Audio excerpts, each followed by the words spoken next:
पिता। नगर निगम के चुनाव पास आने वाले थे। पूरे कानपुर शहर में टिकट को लेकर मारामारी शुरू थी, लेकिन सबसे ज्यादा चर्चा में वार्ड नंबर 40 की सीट थी। वो इसलिए क्योंकि इस बार वहां की सीट महिला के लिए आरक्षित थी। अब सवाल ये था कि चुनाव लड़ेगा कौन। इससे पहले ठाकुर साहब वहां से पार्षद थे और इस बार उन्होंने अपनी पत्नी सीमा ठाकुर को टिकट दिलवाई और ठाकुर साहब की शान के कारण सीमा जी ने 20,000 वोटों से चुनाव जीत लिया। अरे बधाई हो सीमा भाभी, अब तो आप वार्ड की पार्षद बन गई हैं। अब तो हमारे काम आप ही करवाएंगी। अरे ये तो सिर्फ नाम की पार्षद बनी है, वो तो महिला सीट आ गई, वरना पार्षद तो मुझे ही बनना था।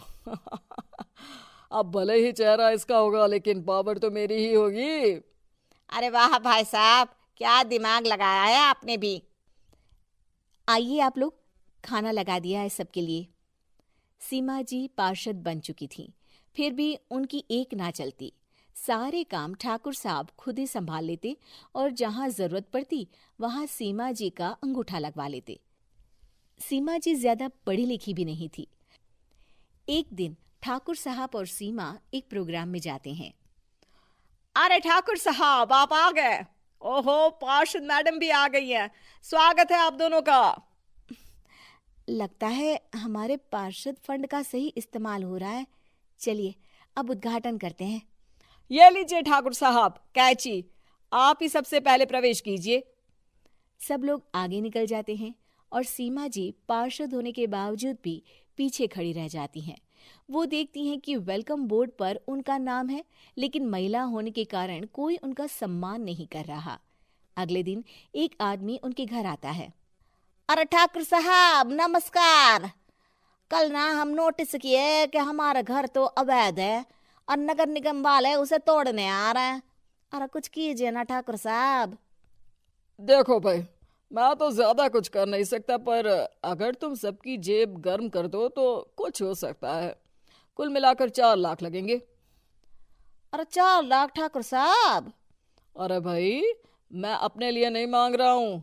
दरोगा है, इंजीनियर बाबू है, बड़े साहब है, सबको देना पड़ता है ना थोड़ा थोड़ा। बोलो है मंजूर? तभी वहां अचानक सीमा जी आ जाती हैं। अरे ये आप क्या कर रहे हैं?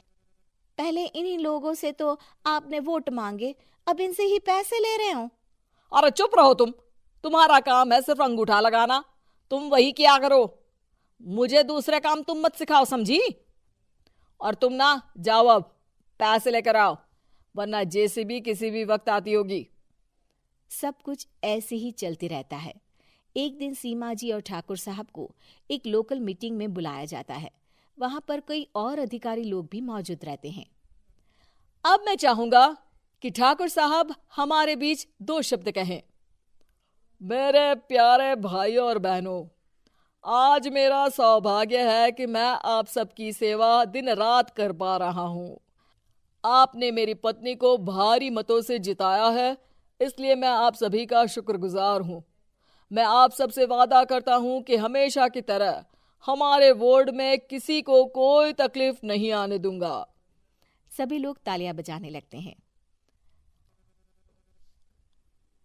अब मैं माननीय पार्षद मैडम को स्टेज पे बुलाना चाहूंगा।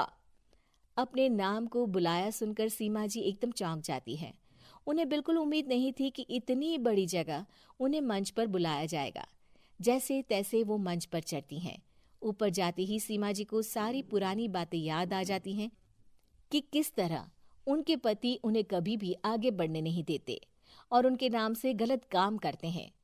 वो बोलने लगती हैं। मैं आपके वार्ड की पार्षद सीमा हूं। आप में से बहुत कम लोग ही मुझे जानते होंगे, क्योंकि इससे पहले मुझे कभी ऐसा मौका ही नहीं मिला।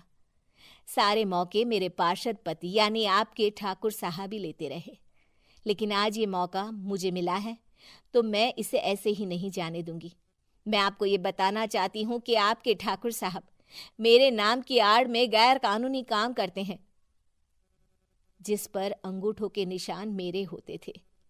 इसीलिए मैं अपनी गलती मानती हूँ और आज अपने पद से इस्तीफा देती हूँ, ताकि आगे से कोई गलत काम ना हो पाए। अब फैसला आप सबके हाथ में है कि आप हमें क्या सजा देना चाहते हैं। सीमा जी की बातें सुनकर ठाकुर साहब के चेहरे का रंग उड़ जाता है और वो शर्म से मुंह नीचा करके वहां से चले जाते हैं और पद से इस्तीफा देकर ही सही सीमा जी अपने आप में आत्मविश्वास महसूस करती हैं।